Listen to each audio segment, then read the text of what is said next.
있는 분들과 인사를 나누도록 합시다. 당신 자신이 기적 덩어리라는 것을 아셔야 합니다. 그렇게 한번 인사들 하십시오.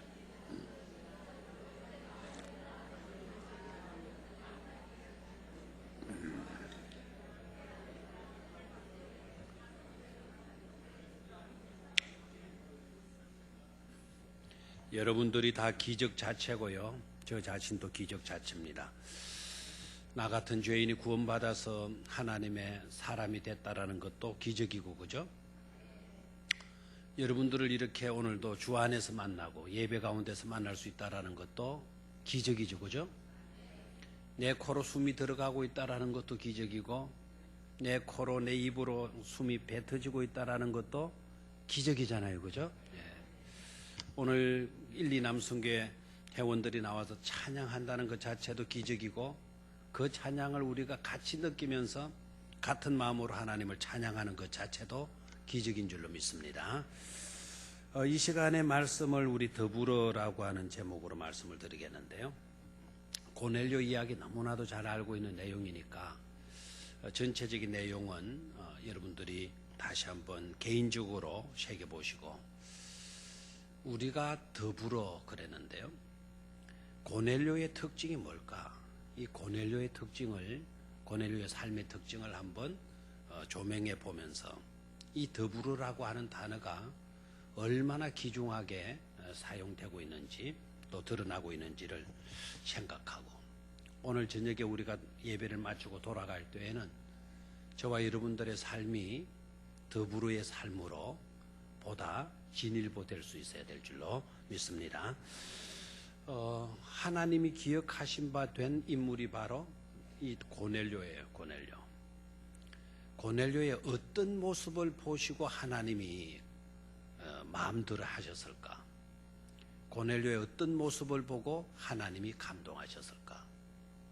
고넬료의 어떤 모습을 보고 하나님께서 그에게 놀라운 문제를 해결할 수 있는 큰 은혜를 입힐 수 있는 그런 모든 것을 책임져 주시는가 하는 점을 살펴보도록 하겠어요. 우리가 살아가면서 우리에게도 중요한 단어는요, 더불어일 겁니다. 더불어서 산다. 더불어 산다라는 것은 그건 무슨 의미일까요? 우리가 함께 산다라고 하는 의미일 겁니다. 그죠? 함께 산다. 함께 산다라는 게 복일까요? 불행일까요? 그래, 무대뽀로 그래 복입니다. 그러면 안 돼요. 살인마하고 함께 살면은 그게 복일까요? 아니잖아요. 무대뽀로 그냥 함부로 대답하면 안 되겠죠, 그죠? 살인마, 날마다 폭행하는 그런 폭행자, 그런 자들과 함께 산다라는 거는 이건 행복이 아니고 이건 고통이고 괴로움이겠죠, 그죠? 그건 불행일 수도 있어요. 근데 함께 산다. 누구와 함께 살아야 그게 행복이 될 수가 있는가 하는 것을 깨달아야 돼요. 또한 누구와 함께 살아야 되느냐, 또 누구와 함께 해주어야 되느냐, 우리들에게 주어진 과제예요. 그래서 함께 산다라고 하는 이것은 굉장히 중요한 단어가 아닐 수가 없죠.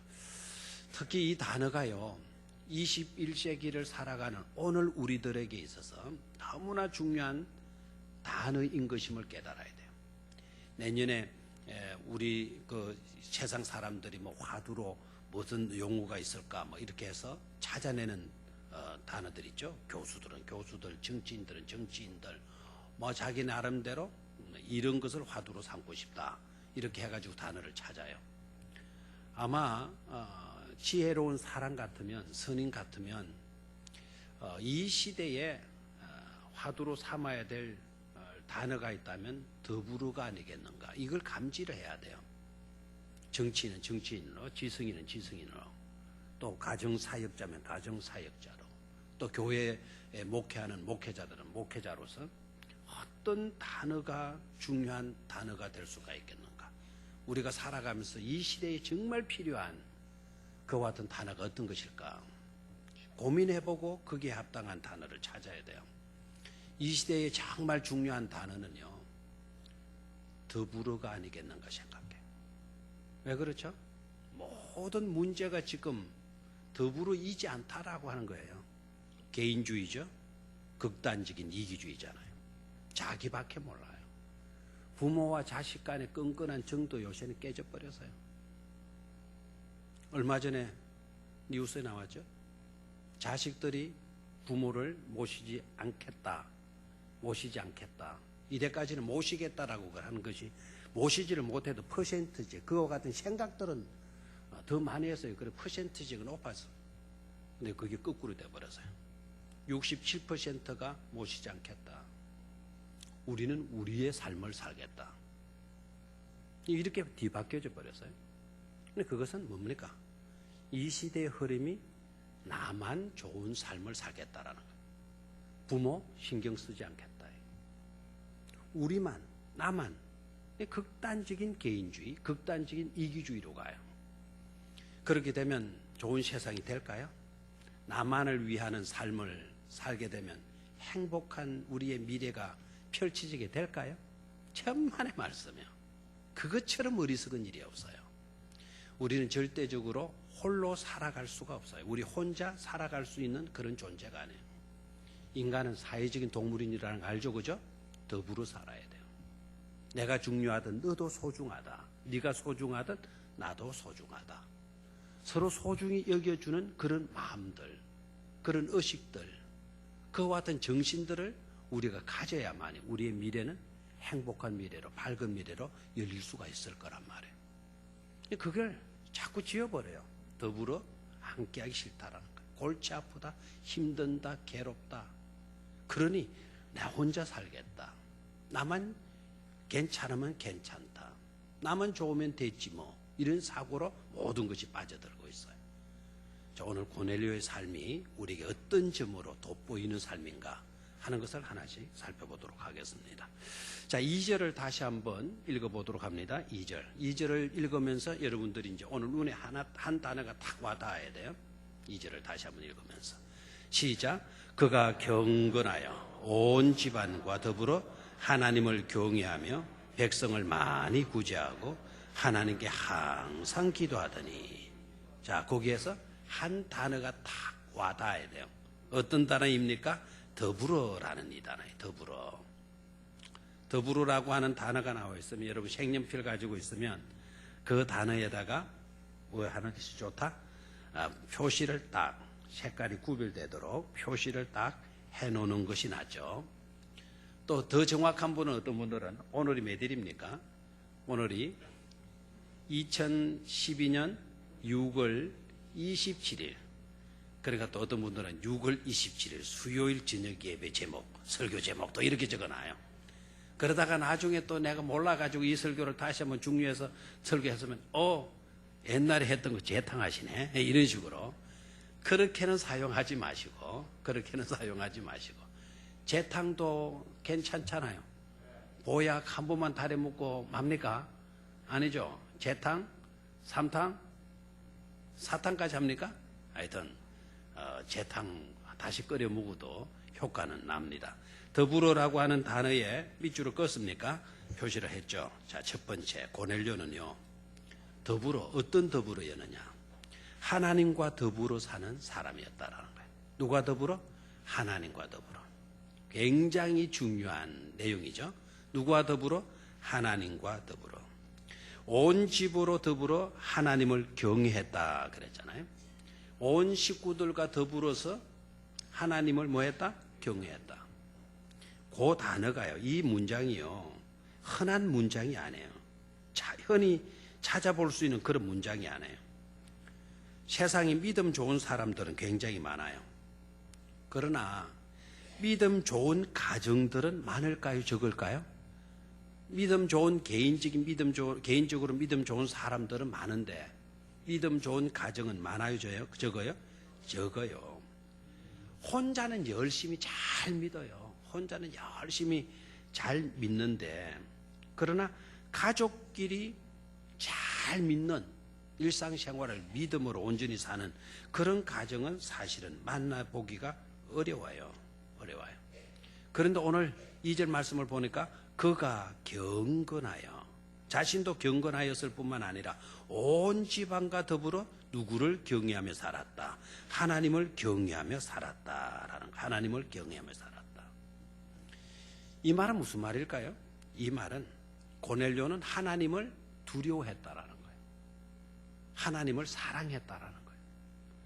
그리고 하나님과 늘 동행했다라는 겁니다. 늘 하나님과 동행했다. 하나님을 두려워하는 삶을 살다 보니까 너무 좋은 거예요. 너무 좋아요. 하나님을 사랑하고 보니까 너무 행복한 거예요. 하나님과 동행하는 삶만큼 너무 그렇게 복된 삶은 없는 것을 고넬료는 깨달았단 말이에요. 하나님과 늘 함께하는 삶. 많은 군사들이 있잖아요. 로마의 이탈리아 군대니까. 로마 이탈리아 군대니까. 이탈리아 로마 아닙니까? 로마의 백부장, 장교니까 자기 부하들도 많이 있을 거란 말이에요. 아무리 자기를 따르는 부하들이라도 저녁 5시가 되면 자기 집으로 돌아가야 되잖아요. 그리고 장교 집을 지키는 불침범들이 있을 거예요. 그러나 그 경비병들도 다 교대가 돼요. 시간마다 교대되고 다른 견사가 오고 다 자기를 위해서 잘해주는 자들 맞아요. 그러나 그들도 때가 시간이 되면 자기를 떠나가잖아요. 자기가 혼자 있을 때에도 혼자 있어야만 되는 그 시간에도 자기와 함께 해주는 분은 누구일까요? 하나님이라는 거예요. 하나님. 그래서 고넬료는요, 하나님을 경외한 사람, 하나님을 두려워했던 그런 삶을 산 아주 값진, 아주 훌륭한 그런 인물이라는 거예요. 이 사람이 유대인입니까? 이방인입니까? 예, 로마의 장교이지만 로마는 선택받지 못한 민족이지 않습니까? 선택받지 못한 나라의 권세 있는 나라의 강한 나라의 군대 장관이지만 그는 누구를 두려워하며 살았다? 하나님을 두려워하며 살았다. 목사님 두려워한다는 말이 거기에 없는데 뭘 자꾸 그렇게 두려워하며 이렇게 말합니까? 다시 한번 봐요. 2절을. 그가 뭐하여? 경건하여. 그 경건의 뜻이 뭐죠? 하나님을 두려워하면서 섬기는 거죠. 그 뒤에도 봐요. 온 지방과 더불어 하나님을 뭐하며? 경외하며. 경외한다라는 말이 뭐죠? 바로 두려워한다 이 말이에요. 두려워한다. 가져야 할 두려움이 있고요, 벗어버려야 할 두려움이 있어요. 떨쳐버려야 할 두려움이 있고요, 가져야 할 두려움이 있어요. 떨쳐버려야 할 두려움은 어떤 것일까요? 세상으로 인한 두려움. 이런 것들은 우리가 뭐 해야 돼요? 떨쳐버려야 돼요. 두려워하지 말라. 강하고 담대하라. 성경은 계속 우리에게 그렇게 말씀하시잖아요. 건강에 대한 두려움, 경제에 대한 두려움, 삶에 대한 두려움, 자녀들에 대한 두려움, 여러 가지 두려움이 있어요. 그 두려움에 사로잡혀 가지고는 늘 떨고 조바심하고 불안하게 살아가는 건 그건 신앙인들의 삶의 방법이 아니라는 겁니다. 그런 것은 다 뭐 해버리라는 거죠? 떨쳐버리라는 거예요. 떨쳐버려라. 그러나 우리가 가져야 할 두려움이 있어요. 가져야 할 두려움은 어떤 두려움일까요? 바로 하나님을 뭐 하는 거죠? 두려워하는 거예요. 하나님 앞에 덜덜덜 떨면서 오금도 못 펴는 그런 것이 아니고 하나님은 너무나 거룩하시다. 나는 너무나 부족한 자이다. 하나님은 전지전능하신 분이시다. 나는 너무나도 연약하고 형편없는 그와 같은 존재에 지나지 않는다. 그런 존재가 하나님을 대하려니 내 마음속에 거룩한 뭐가 와닿는 거죠? 두려움이 와닿는 거예요. 아멘입니까? 여러분 사랑하면 아무렇게나 행동해도 되는 게 사랑입니까? 아니죠. 오히려 사랑하면 너무너무나 사랑하면 그 사랑하는 자 앞에 조심스러운 거 여러분 느낍니까? 안 느껴봤네요. 여러분들은 막 아무렇게나 다 해쳐버려도 되는 것으로만 생각을 한 것 같네요. 너무너무 사랑하는 사람 앞에 우리가 서게 되면 조심스럽잖아요. 하나라도 내 헛된 모습이 드러날까 봐, 부족한 점이 한다고 했는데 이게 혹시 그렇게 사랑하는 사람에게 별로 마음에 안 드는 그런 요소가 되어질까 봐 늘 두렵잖아요. 늘 두렵잖아요. 이와 같은 두려움은 거룩한 두려움이라 하는 것이죠. 고넬료가 누구를 섬겨보니까 하나님을 믿고 하나님을 섬겨보니까 그 하나님이 너무너무 좋더라는 거예요. 그래서 내 혼자 하나님을 믿을 수가 없는 겁니다. 그래서 온 식구들과 더불어 하나님을 뭐 했다는 거죠? 경외했다라는 거예요. 아멘입니까? 여러분이 진정으로 하나님과 더불어 하는 그와 같은 믿음의 삶을 살게 되어진다면 그렇게 좋은 하나님을 여러분들만 믿고 여러분들만 소유하고 여러분들만 의지하고 그렇게 살아서는 안 될 줄로 믿습니다. 가족과 더불어서 하나님을 잘 섬기는 그런 자로 나아가야 될 줄로 믿습니다. 구약 성경에 나오는 욥 여러분 기억하시죠? 욥의 삶의 특징이 뭐죠? 욥의 특징이 뭐죠? 그는 첫 번째는 어떤 것이 자랑스러워요? 의인이었다. 동방의 의인이었다. 자, 이 의인이라는 말은 무슨 말일까요?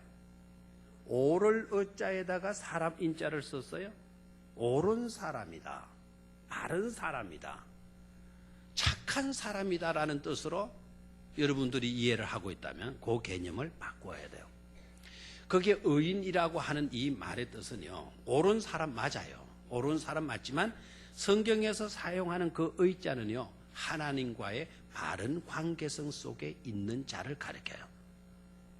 다시 그 옳은 의자는 뭐라고요? 하나님과의 어색한 관계가 아니고 무슨 관계? 바른 관계. 바른 관계성 속에 살아가는 사람을 가리켜서 의롭다라는 말을 써요. 또 의인이다 이런 말을 써요. 어느 정도 이 욥은 의인이었느냐? 동방 지역에 사는 사람들 가운데 최고로 믿음으로 하나님과의 바른 관계성으로 산 인물이었다라는 거예요. 됐죠? 또 이분의 특징이 뭐가 있죠? 이분의 특징이 자녀들도 많이 두었지만 자녀들이 총 얼마인 줄 아십니까 혹시? 10남매죠. 10남매. 많아요 적어요? 많죠.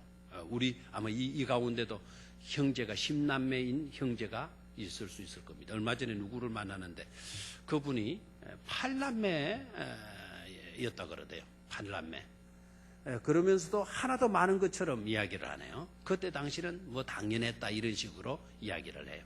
8남매 지금 생각하면 8남매는 원죄스럽죠, 그죠? 그 8남매를 키우라 그러면 엄마들이 얼마나 고생 많겠어요. 그러죠. 8남매. 그 10남매예요. 욥의 특징은 여러분 부유한 사람 맞아요, 안 맞아요? 재산이 엄청난 사람이에요. 그런데 사람들이요, 심지어 마귀도 그렇게 생각을 했어요. 저렇게 자녀 많이 두었죠. 저렇게 많은 재산도 갖고 있죠. 그러니까 욥이 하나님을 잘 믿을 수밖에. 그러니까 외부적인 어떤 상황 때문에 욥이 하나님을 잘 믿는 줄로 생각을 했어요. 그런데 하나님이 보시는 관점은 달랐어요. 욥이 그것 때문에 잘 믿는 게 아니라 욥이 다른 것 있기 이전에 나를 너무나 사랑했다. 나를 두려워할 줄 알았고 나와 늘 함께하는 그런 자였다. 그런 자이다 보니까 내가 그에게 복을 준 것이다. 이렇게 한 거예요. 그래서 사탄이 딱 와가지고는 아니다. 해방 놓는 게 사탄의 역사라 그랬죠? 아니다. 한번 그러면 시험해보자. 욥에게 있는 건강을 뺏어가보고 욥에게 있는 모든 것을 하나님 다 뺏어봐라. 그러면 욥도 별 수 없이 누구를 등지고 말 거다. 하나님을 등지고 말 거다. 하나님을 떠나고 말 거다. 한번 그렇게 해보자고. 그랬더니 하나님이 그렇게 해봐라고 그래요. 못 믿어서 그런 게 아니고 하나님은 욥을 100% 믿고 있어요. 절대로 그럴 인간이 아니라는 거. 욥의 믿음을 하나님이 인정하고 있었던 거예요. 사탄이가 와가지고 하루아침에 욥에게 있는 건강을 다 뺏어가 버렸죠. 그렇게 건강하던 자가 비참한 신세가 비참한 신세. 그리고 욥의 10 자녀들을 하루아침에 다 어떻게 해버렸습니까? 다 죽게 만들어 버렸잖아요. 한 자식만 잃어도 그 부모는 눈 감을 때까지 그 잃은 자식 생각에 비통해지고 비통한 눈물을 쏟는 것이 어머니예요. 부모들이에요, 부모들. 산에 갔다 못 묻고 어디에 묻는다 그래요? 자기 가슴에다가 묻는다 그러잖아요. 10 자녀들을 몽땅 잃어버렸어요. 몽땅. 이러면은 하나님을 떠날 만도 하잖아요. 그렇죠? 그렇게 무자비한 하나님, 나는 그런 하나님 싫다. 어떻게 내게 이와 같은 어려움과 고난을 하나님이 내리시느냐 이거예요. 오는 우환도 막아주셔야지. 어떻게 이런 우환들이 내게 닥치도록 하나님은 나를 버려두시고 계시느냐. 내가 하나님을 적당하게 믿었느냐. 나만큼 하나님을 잘 믿는 사람이 어디 있었느냐. 왜 나에게 이와 같은 고통을 주느냐고. 항변하고 따질 법도 한데 뭐라 그래요? 주신 자도 여호와시요 취하신 자도 여호와시니 다만 그분만을 높이고 찬양할지어다라고 나오잖아요. 누구와 최고인 삶을 살아요? 하나님이 최고인 삶을 살아요. 하나님과 더불어 하는 이것만큼은 절대로 뺏어갈 수 없다라는 거예요. 물질 뺏어갈 수 있다. 건강 뺏어갈 수 있다. 내 자녀들 다 뺏어갈 수 있다. 그러나 하나님과 더불어 사는 이 삶만큼은 나는 깨트리고 싶지 않다. 이게 바로 하나님과 더불어의 삶의 결정적인 모습인 줄로 믿습니다. 다니엘의 삶은 어떻습니까? 다니엘의 삶은 다니엘은 포로로 끌려가요. 좋던 화려했던 시절들은 꿈이련가 다 꿈이 돼버리고요. 처절한 포로 신세로 끌려가게 돼요. 그럼에도 불구하고 이방 나라 왕으로부터 젊은이고 지성인이다 보니까 똑똑한 젊은이다 보니까 발탁을 당해요. 그리고 다니엘을 왕이 다 보호를 하기 시작해요. 그러니까 주변의 정적들이요, 다니엘을 해치려고 얼마나 발부둥을 하는지 몰라요. 비방하고 모함하고 어떻게 하면 다니엘을 거꾸로 때릴까. 딱 흠잡을 때는 하나밖에 없어. 다니엘이 자기 왕을 섬기지 않고 하나님을 섬긴다는 그것밖에 없어. 그래가지고는 깨를 내가지고는 우상에게 절하게 만들고, 다니엘은 절대로 우상 앞에 절하지 않는다는 걸 알고 다니엘을 모함해서 죽여버리려고 그렇게 하잖아요. 그런 것을 다니엘이 알아요, 몰라요? 알아요. 그러면은 적당하게 그 사람들 앞에서는 적당하게 고개도 한번 끄떡거리고 하나님 안 믿는 체하고 몰래 가서 하나님 잘못했습니다 하고 하나님께 기도하고 이렇게 하면 될 텐데, 다니엘이 그렇게 해요, 안 해요? 안 합니다.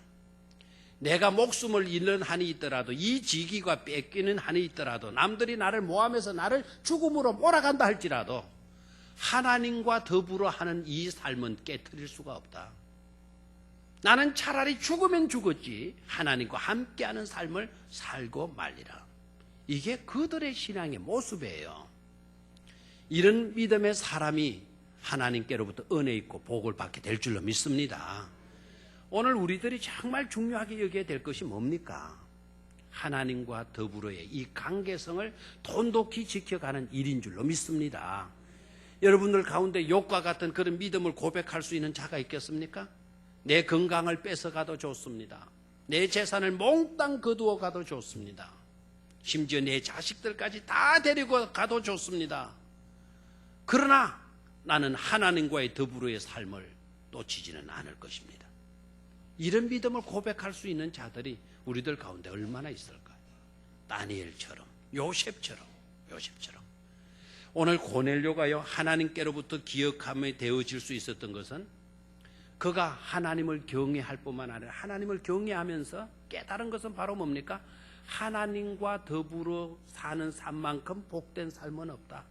그래, 이게 너무너무 좋아서 온 집안 식구들과 더불어 하나님을 뭐 했다는 거죠? 경외했다라는 거예요. 아멘입니까? 이런 삶으로 나아갈 수 있기를 축원합니다.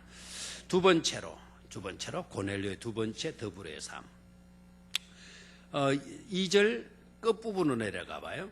하나님을 경외하며 백성을 많이 구제하고 하나님께 항상 뭐하더니 기도하더니, 자, 거기 항상 하나님께 뭐하더니 기도하더니, 항상 기도하더니라는 이 부분에다가 또 밑줄을 그으십시오. 항상 뭐하더니 기도하더니. 여러분, 사람이 신앙이 있느냐 신앙이 없느냐의 판단은 여러분 주로 어떤 것을 보고 할 수가 있을까요? 주일 성수 열심히 잘하면 신앙이 있다 없다? 빨리 대답해요. 신앙이 있다 없다? 있다. 11조도 빠짐없이 잘한다, 철저하게 잘한다. 신앙이 있다 없다? 있다. 철야 기도도 열심히 잘 나온다. 신앙이 있다 없다? 있다. 새벽 기도도 빠짐없이 열심히 잘 나온다. 있다 없다? 청지기 교실 한 번도 안 빠지고 잘 나온다. 신앙이 있다 없다? 있다. 감사항군도 철저하게 잘한다. 있다 없다? 있다다. 여러분이 다 판단해버렸네요. 자, 여러분 보십시오. 교회 안에 무리를 일으키는 자들 중에 주일 성수 제대로 안 하는 사람이 문제를 일으키는 것 같아요? 11조 제대로 안 하는 사람이 문제 일으키는 것 같아요? 봉사 제대로 안 하는 사람이 막 교회에 막 어렵게 만들고 분란을 일으키는 것 같아요? 여러분, 착각하지 마셔야 돼요. 교회를 분란시키고 하나님의 나라에 정말 방해꾼으로 일하는 사람들, 방해꾼이 되어진 사람들 보면 주일 성수 철저하게 합니다. 11조 철저하게 합니다. 헌금 생활 철저하게 합니다. 봉사 철저하게 합니다. 근본적으로요, 그들에게 믿음이 있었느냐, 제대로 된 믿음을 갖고 있었느냐, 나름대로 자기들은요, 믿음에 의해서 이렇게 한다. 하나님을 위하고 교회를 위해서 이렇게 한다라고 이야기를 해요. 믿음에 입각해서 한다는 거예요.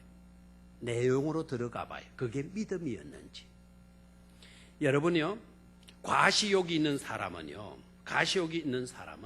봉사 누구보다도 열심히 해요. 철저하게 봉사 많이 해서 잘한다라고 하는 인정을 듣고 싶어서요. 그 인정 못 받으면 못 사는 거냐. 못 사니까 열심히 믿음 없이도 해요. 믿음 없이도 막 헌금 뭉뚱뭉뚱 내요. 우리 교회는 믿음이 너무 좋아가지고 뭉뚱 헌금을 하시는 분들이 별로 없어요. 뭉뚱. 아니, 주변의 목사님들 이야기 들어보면은, 지난주에 우리 교회 아무개가 2억을 헌금을 했어. 그래요. 2억? 뭐 하시는 분인데 그렇게 했어요. 그런데 그분들이 뭐 그렇게 잘 사는 것도 아닌데, 뭐 있던 집을 하나 팔았는데 그 집을 11조 정도 한 게 아니고 그 집 한 몽땅 그 돈을 어디다 갖다 바쳤다는 거죠? 교회 와서 바쳤다라는 거예요. 우리 교회는 언제나 이런 분이 한번 나타나나. 뭉뚱 헌금하는 분들이 우리 교회는 별로 없어요. 11조 막 다들 어려운 생편에 있으면서도 11조 생활 잘하고 헌금 생활 잘하는 거는 맞아요. 그런데 절기 때가 오거나 이럴 때 뭉뚱하는 이런 분들이 별로 나타나질 않는 거예요. 이 나무너키인가, 여기 중구청 바로 옆에 나무너키 아파트가 있잖아요. 어느 교회 목사님이 거기에 할머니 한 분이 살다가 자기 죽으면은 이제 자식들 이거 물려주기 싫다 그러면서 거기에 사는 할머니가 자기 교회 출석을 했는데, 저쪽에 남구 쪽에 살다가 이 중구청에 여기 와서 나무느끼인가 거기 살던데, 근데 2년 전에 그 할머니가 교회 와가지고는 자기 죽으면은 이거 교회 바칠 거니까, 목사님 그거 다 내 소리도 녹음시켜 놓고 내가 여기 종이 뭘 끼찍거리고 왔으니까 이것도 다 받아놓고 여기 내 지장까지 찍어놨으니까 내 죽고 나면은 이 나무느끼 아파트를 어디로? 교회로 바치는 걸로 했다는 거예요.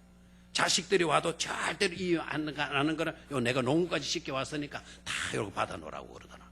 그래, 그 할머니가 돌아가셨는데 진짜 그 아파트는 어디로 왔어요? 교회로 가는 거예요. 파니까 2억 1천만 원 받았다 그러대요. 그래, 그게 또 어디로 와요? 교회로 와요. 여러분, 이렇게 뭉뚱 헌금을 하고 하면 믿음 좋은 걸까요? 예? 물론 믿음 좋은 사람이 그렇게 하는 경우들 많아요. 진짜 믿음 없으면 그렇게 하기 힘들 거예요. 그런데요, 서울의 어느 감리교단에 그분은 50억을 했다는 거 아닙니까? 뭉뚱 헌금을 50억. 그래, 목사님이 막 집회 나가는 데마다 그분 자랑하고 해줬어요. 그랬더니요, 그 50억 헌금했던 그분은 사기꾼이었대요. 사기꾼. 그리고 그 감리교단에 그 자랑하고 다닌 목사님에게 먹칠을 해버렸어요. 얼굴에 그냥 똥칠을 다 해버렸어요. 50억 하니까 남들이 와, 믿음 좋은 줄 알았죠. 천만의 말씀이에요. 50억 헌금했다 하더라도 믿음 없이도 얼마든지 할 수가 있습니다. 믿음 없이도요. 정말 중요한 것은 바로 뭘까요? 하나님이 기뻐하실 것은 바로 뭘까요? 기도에 눈물이 있고요, 항상 하나님을 찬양하는 심령으로, 그 심령으로 불타고 있는 사람이 하나님이 마음이 기뻐하시고 하나님이 원하시는 그런 사람이다, 이 말이에요. 뭉뚱그름 헌금을 하는 자들이 많이 나와야 돼요. 그런 자들이 있으면 하나님의 일들은 더 크게 왕성하게 해갈 수가 있어요. 그러나 그 헌금을 하는 이면에 다른 어떤 색깔을 가지고 하면 안 된다, 이 말이에요. 정말 믿음으로 온전히 하나님께 드려봐요. 하나님이 그 예물을 절대로 외면하지 않을 겁니다. 그 손길을 절대로 하나님 그냥 두지 않을 겁니다. 하나님이 그 이상의 복으로 채워주실 것입니다. 그런데 그렇지 못한 헌금들도 얼마든지 있다. 그렇지 못한 열심들도 얼마든지 있을 수 있다는 것을 깨달아야 돼요. 하나님이 기뻐 보시는 것은 저와 여러분들의 삶의 중심인 줄로 믿습니다. 여러분의 중심이 주를 향한 찬양이 늘 있고요. 하나님의 아버지라고 부를 때 감동이 되어서 눈물이 여러분들의 눈에 핑 돌고 있는 그런 심령의 밭이라면 하나님 여러분을 기뻐하실 줄로 믿습니다. 고넬료는 어떻게 기도하는 사람이라 그랬어요? 항상 하나님께 많은 사람 기도했다라는 거예요. 이 말의 뜻이 뭘까요? 항상 기도 드렸다라는 이 말은 기도가 고넬료의 삶에 생활화되어 있었다라는 증거인 줄로 믿습니다. 기도가 생활화되어져 있었다라는 거예요. 기도가 생활화될 수 있으려면 어떻게 해야 되느냐? 기도의 가치를 알아야만이 기도가 생활화될 수가 있는 것이죠. 기도의 가치를 알아요. 기도하니까 이렇게 하나님께서 응답 주시더라. 기도하니까 내가 이렇게 달라지게 되어지더라. 이걸 가치를 알다 보니까 기도하지 않고는 살 수가 없는 거예요. 그래서 기도가 생활화되어질 수가 있는 것이죠. 또 기도를 했다라는 것은 하나님 앞에 겸손했다라는 그와 같은 증거인 줄로 믿습니까? 항상 기도했다. 오만에 빠지지 않았다라는 거예요. 하나님 도움 없이 얼마든지 나는 살아갈 수 있다. 얼마든지 이 문제를 해결해 낼 수가 있다. 이런 식으로 살지 않았다라는 거예요. 항상 기도했다. 항상 하나님의 도움 없이는 못 살 줄을 알고 하나님께 도움을 구했다라는 말 아닙니까? 하나님을 의지하고 하나님의 도움을 구했다라는 거 아닙니까? 이게 바로 겸손인 줄로 믿습니다. 항상 겸손했기 때문에 하나님께 기도 드리는 삶을 살 수 있었다는 것이죠. 저와 여러분들이 이렇게 될 수 있게 되기를 축원합니다. 항상 기도했다. 기도와 더불어 사는 인생이었다라는 거예요. 기도와 더불어 사는 인생이었다. 이런 인생이다 보니까 하나님이 누구를 기억하시는 거죠? 고넬료를 기억하시는 줄로 믿습니까? 그래, 기억하시는 거예요. 그런데 고넬료에게 딱 부족한 걸 아시잖아요, 하나님이.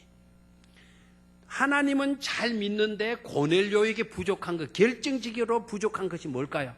오늘 여러분은 깨달았나요? 복음이죠, 복음. 지난주에 복음이 누구라 그랬어요?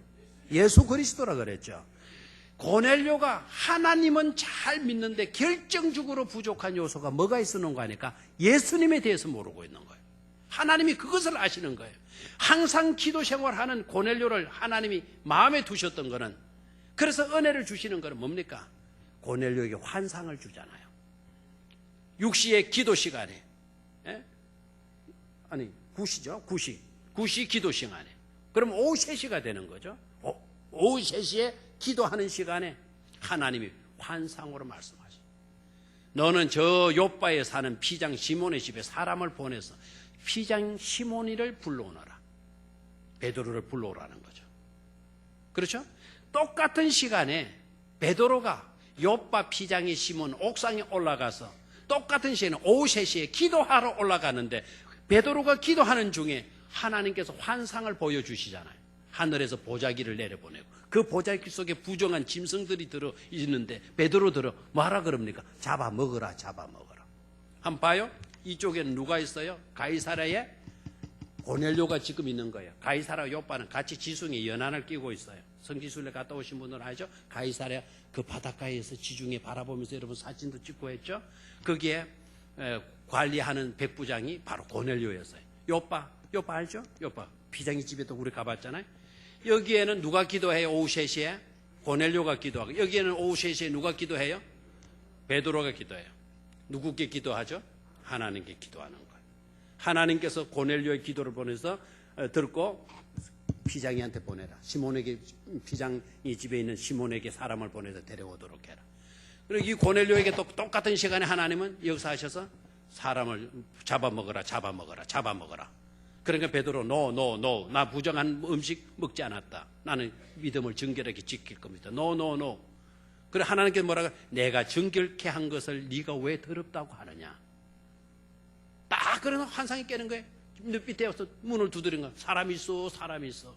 우리는 저 가이사랴에서 왔습니다. 고넬료라고 하는 경건한 사람이 당신을 모시하러, 기도 중에 응답받고 당신을 모시하라는 소식을 듣고 우리가 모시러 왔습니다. 베드로가 그 소리를 딱 듣는 순간에 환상이 하나님의 뜻이었구나. 그래서 그 부정한 짐승은 바로 누구를 의미했죠? 이방인 고넬료를 의미했고, 하나님이 깨끗하게 한 것을 네가 왜 부정하다 하느냐고 야단 맞았던 그것이 충격이 됐죠. 그래서 내려갔죠. 베드로가 내려갔죠. 고넬료의 집에 가니까 고넬료의 식구들이 다 뭐 했다 그래서 하나님을 경외했다, 더불어 하나님을 경외했다 그랬죠. 다 한자리에 모여 있는 거예요. 말씀을 사모하고 있는 거예요. 그러니까 베드로가 들어가니까 이 고넬료가 큰절을 다 하는 거예요.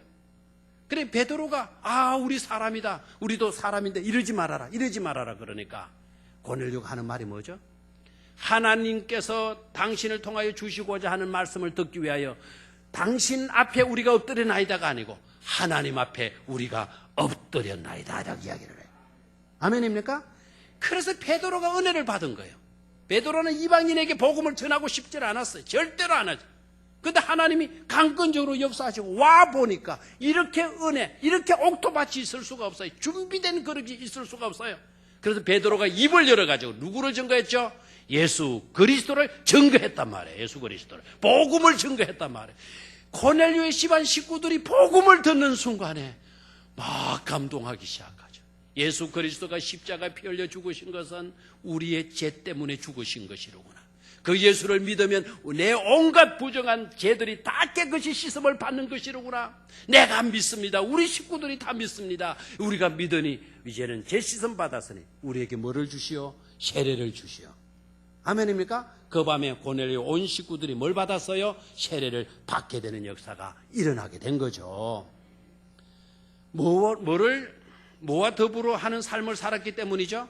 기도와 더불어 사는 삶을 살다 보니까, 기도가 생활에 되어지니까 하나님이 그를 기억하셨다가 그의 부족한 것을 아시고 복음을 들을 수 있도록 하나님이 모든 해결책을 제공해 주신 줄로 믿습니다.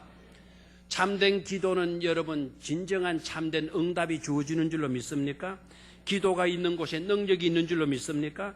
참된 기도가 있는 곳에 해결이 따르는 줄로 믿습니까? 참된 기도가 있는 곳에 기적의 역사가 일어나는 줄 믿습니까? 진정한 기도가 있는 곳에 여러분 변화의 역사가 일어나는 줄 믿습니까? 기도는 하나님이여 이것을 해 주십시오라고 기도하는 것이 아니라 기도하다 보면 상황이 변하기 전에 내 자신이 변화된다는 사실이에요. 내 자신이 복 있는 사람으로 변화될 수가 있는 것이죠. 저와 여러분들이 기도로 승리할 수 있게 되기를 축원합니다. 만약에 어떤 사람이 와서 당신은 무슨 재미로 사느냐라고 묻거들랑 제발 예수 믿는 사람, 글쎄 재미는 무슨 재미, 마지못해 사는 거지 뭐, 이런 식으로 대답해가지고 예수 믿으세요, 예수 믿으세요. 누가 믿겠어요? 만약에 당신이 무슨 재미로 삽니까? 라고 물으면은 여러분 이렇게는 대답할 수 있어야 되겠죠. 예수 믿는 재미로 살죠. 기도하는 재미로 살죠. 아멘. 그렇게 고백할 수 있게 되기를 축원합니다. 다시 한번 시작. 연습을 해야 잘할 수 있어요. 당신은 무슨 재미로 사십니까? 당신은 무슨 재미로 삽니까? 아멘. 그래 놓고는 또 교회도 제대로 안 나가는 모습을 보이고 기도도 제대로 안 하는 모습을 보이면 안 되겠죠. 누가 기도로 용서를 받았습니까? 누가 기도로 용서를 받았죠? 온갖 살인죄, 도둑죄, 간음죄, 거짓말죄. 누가 기도로 용서를 받았죠? 다윗. 침상바닥이 썩어질 정도로 눈물로 회개 기도드리더니 그가 용서를 받았어요. 누가 기도로 병들어 죽겠다 했다가 기도로 살아났나요? 히스기야 왕. 죽게 되었지만 기도로 다시 살아나는 은혜를 입었어요. 누가 기도로 하나님의 능력을 힘입어서 하늘 문을 열고 닫고 했었나요? 엘리야. 하늘 문을 열고 닫고. 오늘날 엘리야가 있으면 저 중부 지방의 가뭄도 한순간에 해결할 수 있는데 엘리야가 지금 없는 거예요. 엘리야가. 누가 기도로 축복을 받았습니까? 사기꾼이 축복받은 이스라엘이 될 수가 있었습니다. 야곱이죠. 앞으로 누가 기도로 성공할 수 있어야 되겠어요? 누가 그렇게 해야 되겠어요? 우리 자신들이. 아멘. 고넬료와 더불어서 뭐 하자고요? 기도와 더불어 사는 삶을 살자. 기도와 더불어 사는 삶은 기도를 뭐 하는 것이다? 생활화하는 것이다. 아멘입니까? 기도하는 것을 쉬는 것이 기도하는 것을 쉬는 것이 죄라고 이야기한 사람이 누구이죠? 사무엘 선지자. 여러분 잘 아셔요. 역시 우리 병영교회 성도님들답습니다. 가는 곳마다 기도하더니, 이사 가는 곳마다, 이주에 가는 곳마다 기도하던 사람이 누구였나요? 이건 또 잘한다 하면 그 다음에 탁 막혀요. 언제나 가는 곳마다 제단 쌓고 하나님의 이름을 불렀던 믿음의 조상 아브라함이죠. 아브라함. 그렇죠? 기도를 쉬면 시험에 든다고 말씀하신 분은 누구일까요? 예수 그리스도. 베드로에게 깨어 기도해라. 겟세마네 동산에서 제자들 찾아가셔서 예수님이 시험에 들지 않도록 뭐 해라? 기도해라. 거기에 그만 기도하지 않고 콜콜 코골고 자던 베드로가 결국 그만 예수님을 몇 번 부인해요? 3번이나 그렇게 장담해놓고 부인하고 말아요. 기도를 쉬게 되면 시험에 된다고 말씀하신 분은 예수 그리스도.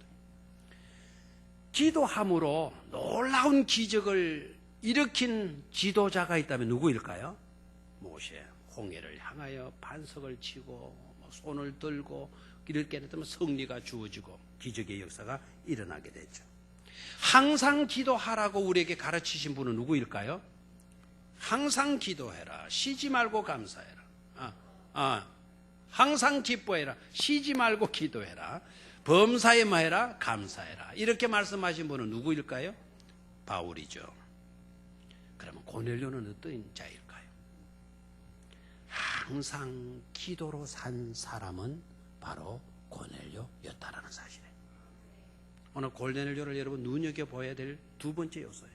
첫 번째는 하나님과 더불어, 두 번째는 누구와 더불어?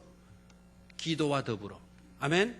마지막 세 번째로 이웃과 더불어요. 따라하십시오. 이웃과 더불어.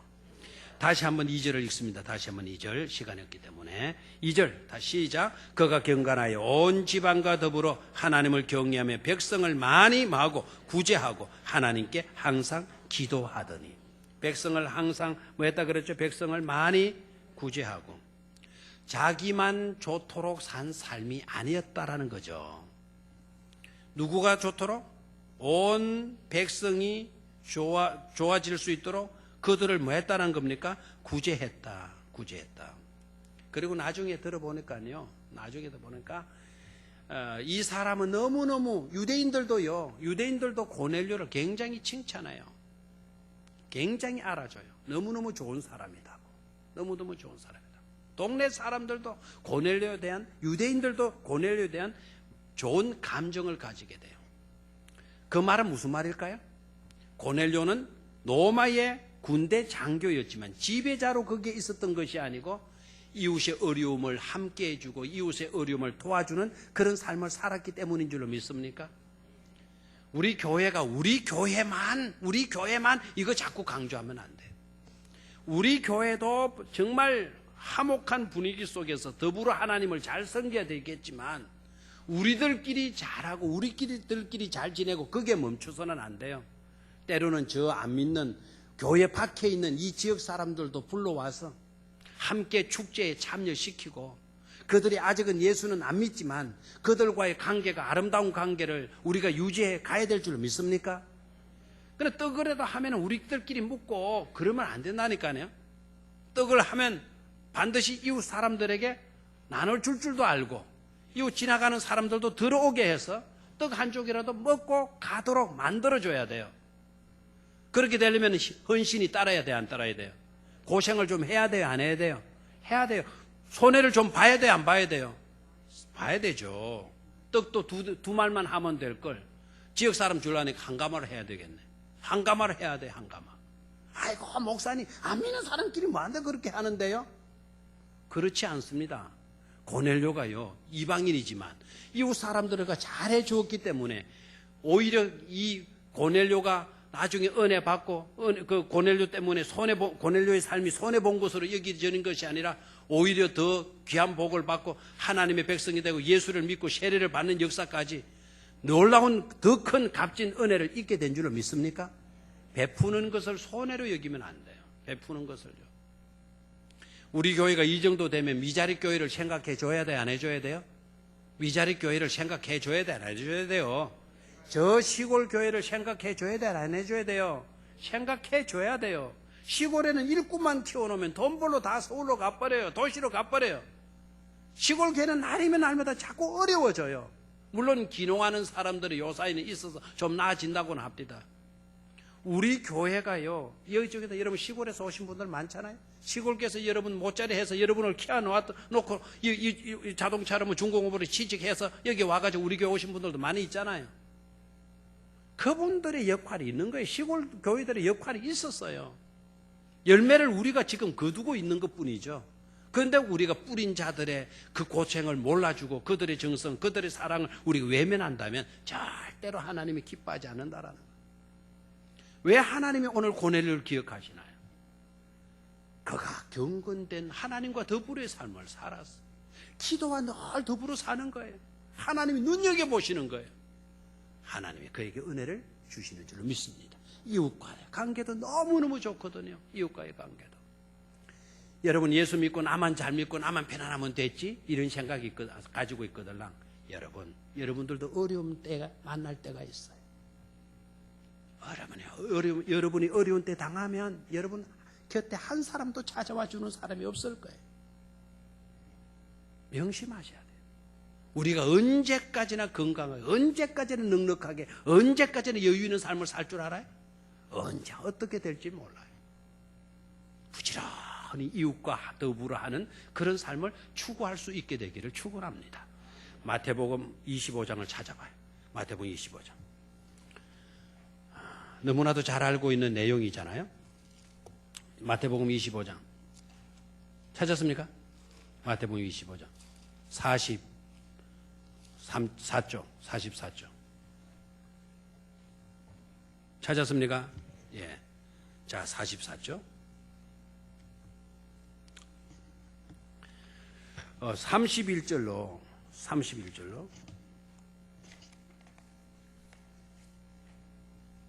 46절까지인데요. 30 끝절까지 찾았죠? 자, 다 찾지를 못하니까요. 자, 35절로 읽어봅니다. 오른편에 있는 양과 왼편에 있는 염소를 비유하면서요. 자, 35절 찾았습니까? 자, 시작.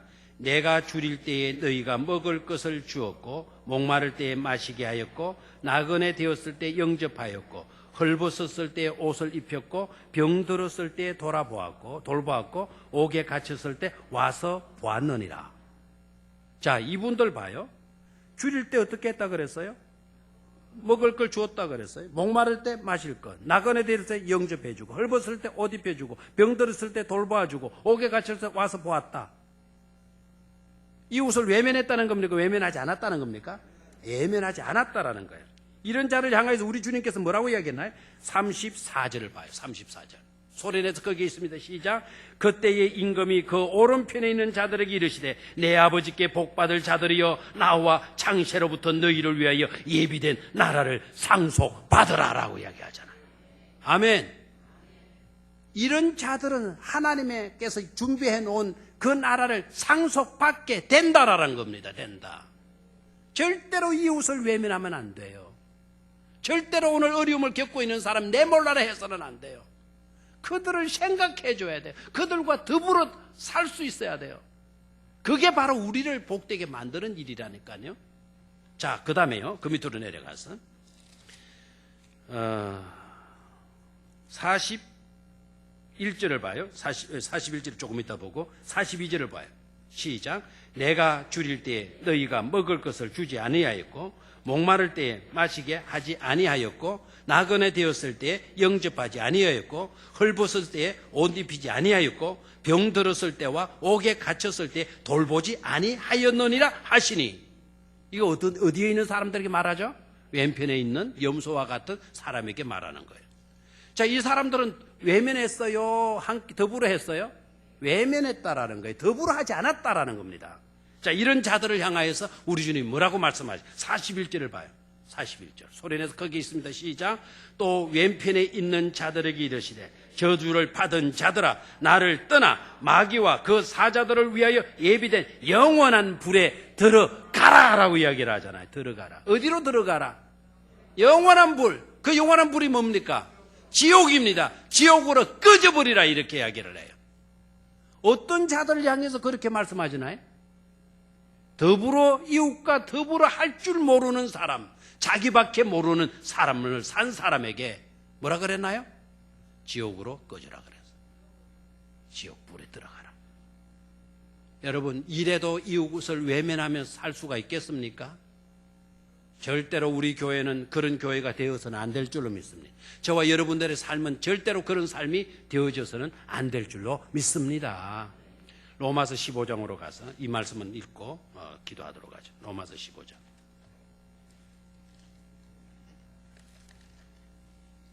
로마서 15장. 왜 고린도전서가 찾겠나? 로마서 15장. 259장. 259쪽. 찾았습니까? 예. 1절, 2절, 3절, 1절, 2절, 3절 있습니다. 시작. 믿음이 강한 우리는 마땅히 믿음이 약한 자의 약점을 담당하고 자기를 기쁘게 하지 아니할 것이라. 우리 각 사람이 이웃을 기쁘게 하되 선을 이루고 덕을 세우도록 할지니라. 그리스도께서도 자기를 기쁘게 하지 아니하였나니 기록된 바 주를 비방하는 자들의 비방이 내게 미쳤나이다 함과 같으니라. 거기서 우리에게 요구하는 것이 뭡니까? 믿음이 강하냐? 그러면 우리는 마땅히 믿음이 약한 자의 약점을 뭐 해주고 담당해주고, 다시 말하면 버팀목이 되어주고, 버팀목이 되어 자기를 마게 하지 아니할 것이다. 기쁘게 하지 아니할 것이다. 그러면 누구를 기쁘게 해야 되나? 2절에 우리 각 사람이 누구를 기쁘게 하되 이웃을 기쁘게 하되, 이웃을 마게 하되 기쁘게 하되 선을 이루고 덕을 세우도록 해라. 더 결정적인 것은 3절이죠. 우리 주님이 어떻게 사셨나? 그리스도께서도 자기를 마게 하지 않았다. 기쁘게 하지 아니하셨다. 우리의 기쁨을 위해서, 우리를 위해서 주님은 사신 줄로 믿습니다. 그래서 우리는 누구와 더불어 하는 삶을 살자, 이웃과 더불어 하는 삶을 잘 살 수 있어야 될 줄로 믿습니다. 그것이 이웃도 좋게 하고 누구도 좋게 하는 일이라고요? 내 자신도 좋게 만드는 거죠. 하나님께서 예비하신 영원한 복을 누리게 되어지는 은혜를 가져오게 되니까. 자, 오늘 고넬료의 삶 통해서 오늘 한 단어를 기억하자 그랬죠? 어떤 단어? 더불어. 자, 첫 번째 누구와 더불어? 하나님과 더불어. 모든 것을 잃는다 하더라도 하나님과 더불어 사는 삶은 뺏어가지 말아야 된다. 뺏기지 말아야 된다. 그것이 깨어져서는 안 된다. 두 번째는 뭐였습니까? 기도와 더불어. 아멘. 기도와 더불어. 기도가 뭐 하는 삶이죠? 생활화된 삶. 막 달라달 문제 있으면 막 그때 나와서 하나님 이렇게 기도하고 그 문제 해결되면 또 사요나라 돼버리고 그런 삶이 아니에요. 기도가 늘 뭐가 되어야 돼요? 생활화되어져 있어야 돼요. 교회 나올 때는 기도하고 집에 돌아가면 기도가 없는 그런 삶이 아니에요. 여러분, 외국 사람들 기도할 때 질문하죠. 목사님, 왜 외국 사람들은 식사 기도할 때 예수님의 이름으로 기도합니다 라고 말을 안 해요? 그런데 왜 아멘 해요? 이런 식으로 질문하는 분들을 봤어요. 오늘 이 양식 주셔서 감사합니다. 이 영치 먹고 건강해 하소서. 아멘. 그렇게 기도해요. 우리는 모든 기도를 누구의 이름으로 하라 그래요? 예수님의 이름으로 기도하라. 그런데 서양 사람들은, 특히 미국 사람들은 기도를 제대로 안 하는 줄로 생각하죠. 그렇지 않습니다. 제가 물어봤어요. 그분들에게요. 왜 예수님의 이름으로 기도하냐? 할 때도 있다는 거죠. 그런데 되게 안 하는데 왜 안 하는 거 물었더니 기도가 아직 끝나지 않았다라는 거예요. 하루 종일 뭡니까? 기도가 연속된다라는 거예요. 하루 종일 기도가 연속된다라는 거예요. 그리고 언제 예수님의 이름으로 기도하냐? 잠자기 전에 그때 이제 기도한대요. 예수님의 이름으로 기도합니다. 우리는 기도가 너무 쉽게 끊어지잖아요. 쉽게 끊어지고 기도 마치고 나면 또 내 좋을 대로 살다가 또 필요하면 또 기도하고. 기도가 뭐 해야 돼요? 생활화되어지는 삶. 아멘. 자, 그 다음에 누구와 더불어? 이웃과 더불어. 이런 삶이 되면 복된 삶이 되어줄 줄로 믿습니까? 한 1분 동안 우리 통성으로 기도하고.